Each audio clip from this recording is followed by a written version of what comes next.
out of the majority of people's hardships is the men working for the abomination.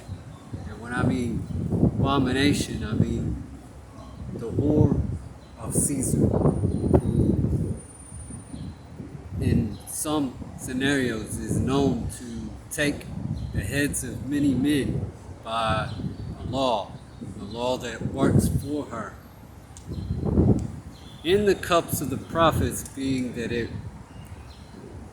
comes from the mother of lust, the mother of childbirth, and in that childbirth comes death, and it is the closest thing to God able to speak off of the pure wisdom and have understandings, able to teach like Gabriel, who once taught Enoch and all of the other great historical people like Jesus, King David, and Hercules, Perseus, all them people who thefted intellectual properties, whether it be a spy of Sheba through Solomon, or one of the reasons Solomon gave the covenant is so that we, enemy facing enemy, could know the enemy. We might know each other in the union. And it comes with the commandments. There is a fine line of theft in the commandments. Merchandise in God's kingdom doesn't matter.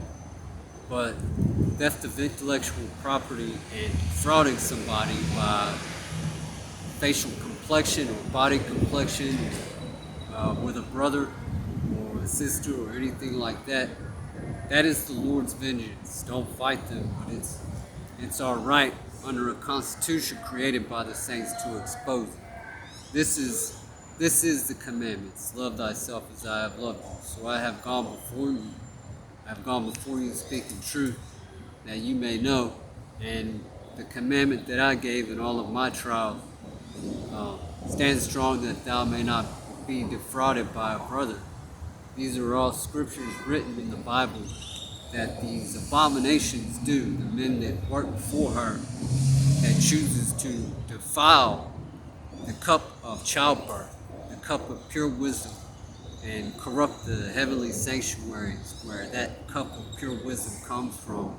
And in doing so, and this is what I wrote the President of the United States, that we needed to correct the law before we take out America and turn America into a third world where we're fighting wars in the streets, when the streets are called the streets of gold. That's not what heaven is. Heaven is not war in the streets. It's a place of peace, prosperity, and great words where people speak great things, and future glories come from the streets. And we turn it into something ugly by this abomination and these men that work for her to corrupt that has been chosen or favored by an archangel to purify that, even that we are able to overcome that ugly abomination that I just spoke about in Caesar's whorehouse, and the law that practices with her. And they purposely beat us down for our testimonies. It's like a beaten candlestick or a punishment and torture so we can speak something great.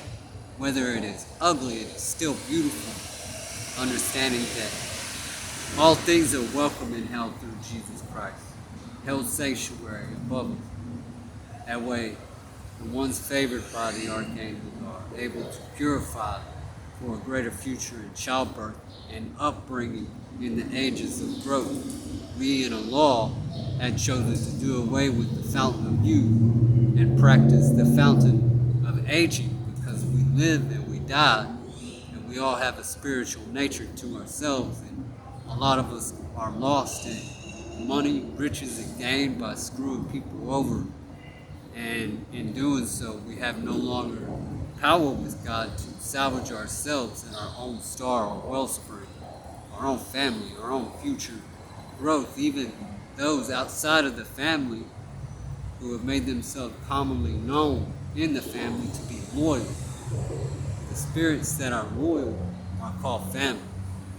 And the abomination is something that I wanted to direct to the president, but I was unable to get that far after I wrote them.